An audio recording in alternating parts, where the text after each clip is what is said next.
వాగర్థావివ సంపృక్తౌ వాగర్థ ప్రతిపత్తయే జగతః పితరౌ వందే పార్వతీ పరమేశ్వరౌ.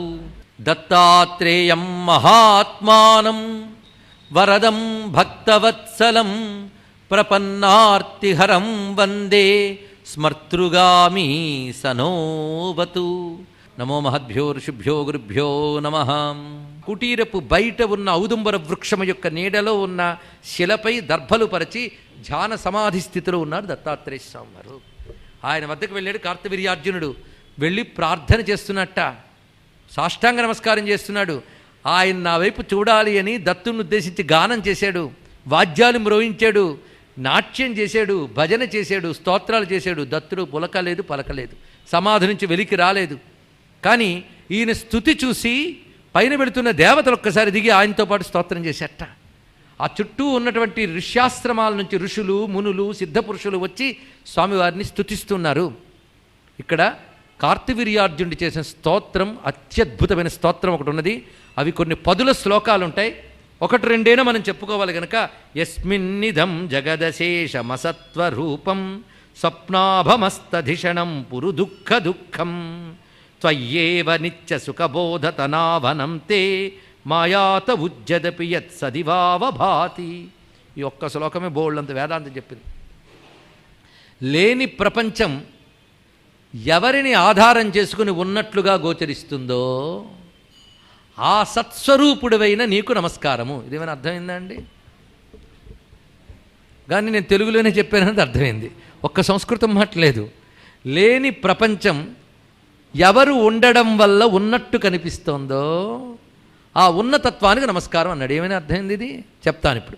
తాడుని చూసి పాము అనుకున్నాం. పాము అనుకోవడానికి కారణం ఏది? తాడు.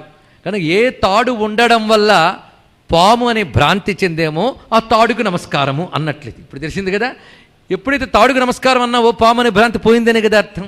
ఇది తెలుసుకోవాలి. కానీ ఏ పరమేశ్వరుని యొక్క మాయాశక్తి చేత జగత్తు ఆయన యందు ఆభాసగా గోచరిస్తోందో ఆ పరమాత్మకు నమస్కారము అంటే జగత్తును చూడకుండా జగత్తుకు ఆధారమైన పరమాత్మను చూస్తున్నావు. ఇది తెలుసుకోవాల్సిన ప్రధానమైన ఉద్దేశం.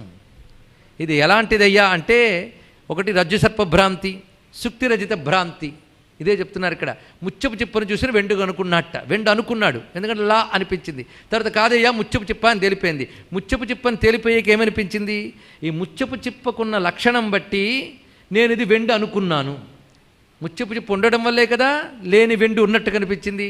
అలాగే సద్వస్తువైన పరమాత్మ బ్రహ్మం ఉండడం వల్లే కదా మిథ్య అయిన జగత్తు ఉన్నట్టు కనిపించింది. ఇప్పుడు నువ్వేం చేసావు? మిథ్య అయిన జగత్తును పరిహరించి సత్తైన వస్తువుని పరమాత్మను తెలుసుకున్నావు. ఆ పరమాత్మ అయిన దత్తునికి నమస్కారం అంటే ఇప్పుడు కార్తవీర్యార్జునుడు ఏ లెవెల్కి వెళ్ళిపోయాడండి? ఇక్కడ ఉంది పట్టంతా. ఇది మొట్టమొదటి వరాలు అడిగినప్పుడు ఉందా? ఇది అందుకే ఆ కథను అక్కడ బ్రేక్ ఇచ్చి ఇప్పుడు మొదలెట్టాడు ఆయన వేదధర్ముడు.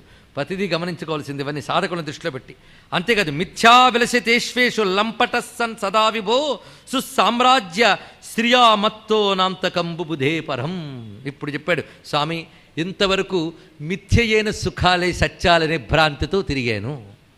నీలాంటి వాడు కనబడ్డా అవే వరాలుగా అడిగాను, నువ్వు అవే ఇచ్చేసావు నాకు.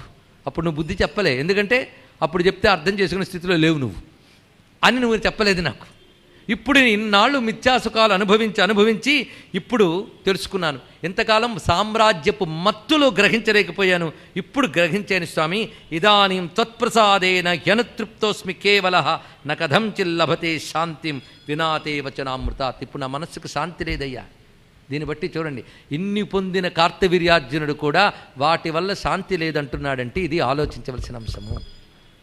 అందుకే భువనాలన్నీ ఏలగలిగినా, భువన సంపదలన్నీ మన దగ్గరున్నా, 2 చేతులు కాదు 1000 చేతులు నీ దగ్గరున్నా, అప్రతిహత పరాక్రమం కలిగి ఉన్నా, అఖండ ఐశ్వర్యం కలిగి ఉన్నా శాంతి లేదు. ఇది ఇక్కడ కార్తవీర్యార్జునుడి కథలో. కానీ నీ వచనామృతం వల్లే శాంతి లభించాలి. మాట్లాడవయ్యా అంటున్నట్టు ఆయన మాట్లాడలేదుట. స్తుతి చేస్తున్నాడు.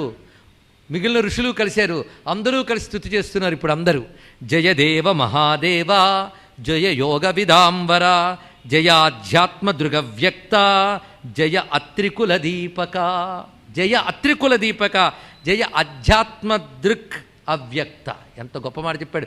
అధ్యాత్మ దృక్ అధ్యాత్మ దృష్టి కలవాడా అంటే జ్ఞాన దృష్టి కలవాడా, అవ్యక్తుడా, దిగంబరా, యోగ విదాంబరా నీకు నమస్కారం.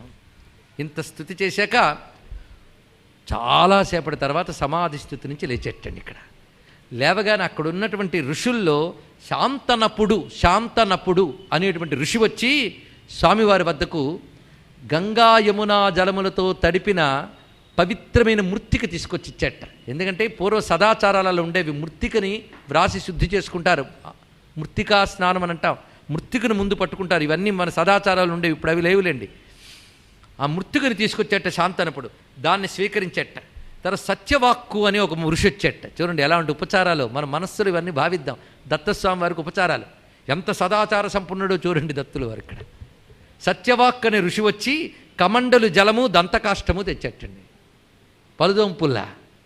అవి తీసుకొస్తే అవి తీసుకుని పక్కకు వెళ్ళి దంతధావనాదులు చేసిన తర్వాత గోమయము, విభూతి, తీర్థమృత్తిక, దర్భలు పట్టుకొచ్చేట ఇంకొకతను. వాటితో నదీ తీరానికి వెళ్ళి నదీ స్నానం చేసేట. నదీ స్నానం చేసి వెలికి రాగానే ఆరవేసిన మడిబట్టలు, నారబట్టలు తీసుకొచ్చి ఒక శిష్యుడు, ఒక ఋషి ఇచ్చేట. ఋషులందరూ పరిచర్యలు చేస్తున్నారు దత్తస్వామి వారికి. ఆ వల్కలములు ధరించి ఆయన దేవ ఋషి పితృతర్పణములు చేసేట. అక్కడ చూసారా, దేవ ఋషి పితృతర్పణలు చేశాడు. తర్వాత సంధ్యావందనం చేసుకున్నాడు, తూర్పుకు అభిముఖంగా గాయత్రి మంత్ర జపం చేసుకున్నాడు. అలా మధ్యాహ్నం వరకు చేసి జపం చేసి మధ్యాహ్నం వరకు జపం చేసి మధ్యాహ్న సమయంలో కొల్హాపూర్కు చేరుకున్నట్ట. అక్కడ భిక్షాసనం స్వీకరించాడు.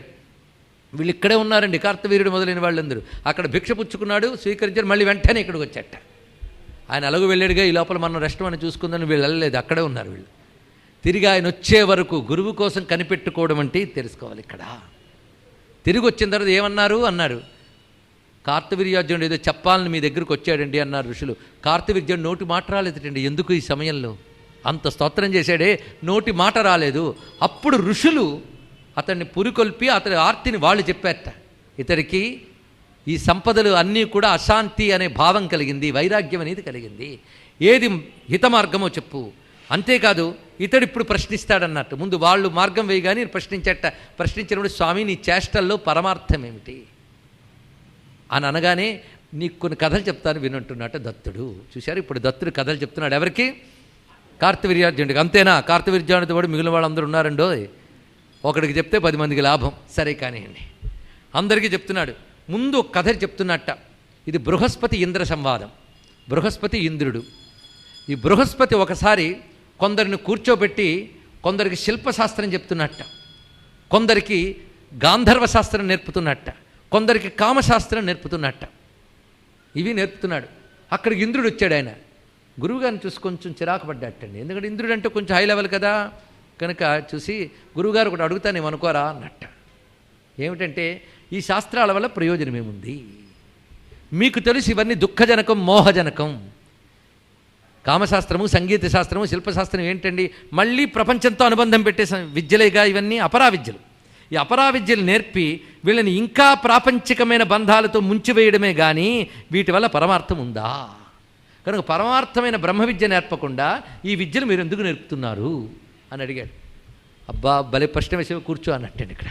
ఎందుకంటే ప్రశ్న వేసి బిజీగా ఉన్నాను సమాధానం చెప్పండి కాదు, ఒప్పుకుంటే కూర్చో చెప్తా, నీకు కొన్ని కథలు చెప్తున్నారు వినన్నాడు. చూసారా, మళ్ళీ కథలో కథ. ఒక్క కథ కాదండి, 1 by 1 స్టోరీస్ చెప్తున్నాడు. మొట్టమొదటి కథ చెప్తున్నాడు. విధిజ్ఞుడు అని ఒక ఆయన ఉండేవాడయ్యా. ఈ ప్రతి కథ జరిగిందా జరగలేదా అని కాదు, మనకేదో చెప్తున్నాడు, జాగ్రత్తగా తెలుసుకోవాలి. ఈ ఘట్టం మాత్రం, ఈ ప్రశ్న గొప్పది, ఈ ఘట్టం గొప్పదండి. ముఖ్యంగా ప్రతి వారు కూడా వారున్న కర్మరంగంలో ఆలోచించవలసిన గొప్ప అంశములు ఈ కథలు ఉన్నాయి.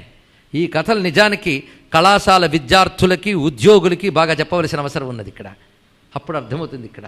అంతేకాదు భారతీయ శాస్త్రాలు ఇన్నెందుకు ఇచ్చారు ఋషులు, అది కూడా అర్థమవుతుంది ఇక్కడ. ఏం వేదాంత శాస్త్రమే గొప్పదైతే అది ఒక్కటే తయారు చేసి కూర్చోవచ్చుగా, మిగిలిన శాస్త్రాలని ఎందుకు చెప్పడం? సగం సగం వేదాంతుల చేత ఆ శాస్త్రాలను నిందించేలా ఎందుకు చేయడం? కొందరు కూర్చొని సంగీత శాస్త్రం వృధా, భక్తి వృధా, ధర్మశాస్త్రం వృధా, మీరు అందరూ వేదాంతాలు అయిపోండి అని అంటూ ఉంటారే. వృధా అయితే ఋషులు ఎందుకు ఇస్తారు? వృధా అయితే బృహస్పతి ఎందుకు చెప్తాడు? ఏం బృహస్పతి కంటే బుద్ధిమంతురా అందరూ? అది ఇక్కడ అందుకు పెట్టాడు. ఈ సన్నివేశం అంత గొప్పది. విధిజ్ఞుడు అని ఒక మహానుభావుడు ఉన్నాడయ్యా. ఈయన పని ఏమిటో తెలుసా? ఈ విధిజ్ఞుడు పేరు ఎంత బాగా పెట్టారు. ఇది కల్పితమా పక్కన పెట్టండి. విధిజ్ఞుడు, తన పని ఏంటో తనకు తెలిసినవాడు. వాడి పేరు ఎంత గొప్పగా ఉంది చూడండి. ఈ విధిజ్ఞుడు దేనిలో గొప్పవాడయ్య అంటే విధిజ్ఞ గృహకర్మణి అన్నాడు ఇక్కడ. గృహకర్మలో విధిజ్ఞుట్ట అంటే ఇళ్ళు కట్టడంలో నేర్పరి, అంటే గొప్ప ఆర్కిటెక్ట్ అండి, గొప్ప ఇంజనీరింగ్ స్కిల్స్ ఉన్నవాడు, ఆ శాస్త్రంలో గొప్పవాడు. గృహ నిర్మాణాల్లో పేదవాడి గృహం నుంచి పెద్దవాడి గృహం వరకు, మామూలు దుర్గాల నుంచి రాజప్రాసాదాలు మహాప్రాసాదాల వరకు అద్భుతంగా కట్టగలట. అటు వాతావరణ స్థితులకి భౌగోళిక స్థితులకి అనుకూలంగా, ఏ కాలానికైనా అనుకూలంగా, ఏ వర్గానికైనా అనుకూలంగా గృహ నిర్మాణం చేయగలిగే జ్ఞానం ఆయనకు ఉందిట. అలాంటి జ్ఞానంతో గొప్ప నేర్పరైపోయాడు. ఆ శాస్త్రంలో అతడు గొప్ప ప్రవీణుడు. ఆ ప్రావీణ్యం బట్టి అతను చెప్తే పనిచేసేవాళ్ళు ఆయన దగ్గర చాలామంది ఉన్నారు. కానీ వాళ్ళందరూ నౌకర్లు. వాళ్ళు చూడ్డానికి మాసిపోయిన వస్త్రాలతో ఉంటారు, దీనుల్లో ఉంటారు, అతను చెప్పిన పని చేస్తూ ఉంటారు. కానీ వాళ్ళు అతన్ని ప్రేమిస్తూ ఉంటారు, అతడు వాళ్ళని ప్రేమిస్తుంటారు. అదేవిధంగా ఇతడి జ్ఞానానికి సంతోషించి పెద్ద పెద్ద పండితులు, రాజులు, సంపన్నులు వాళ్ళందరూ అతడి చేత గృహాలు నిర్మాణం చేసుకోవడం, అలా మొత్తం దేశమంతా వ్యాపించిపోయింది అతడి కీర్తి. వ్యాపించిపోయి ఈయన గొప్పవాడు అనే భావం కలిగింది. అందరూ మన్నన చేయడంతో ఇతనికి సంపద పెరిగింది, గౌరవం పెరిగింది. అంటే అతడి యొక్క శాస్త్రం వల్ల అతడు ఉన్నత స్థితిని పొందాడు. సమాజంలో ఒక హోదా, ఒక గౌరవం, ఒక సంపద అన్నీ లభించాయి అతడికి.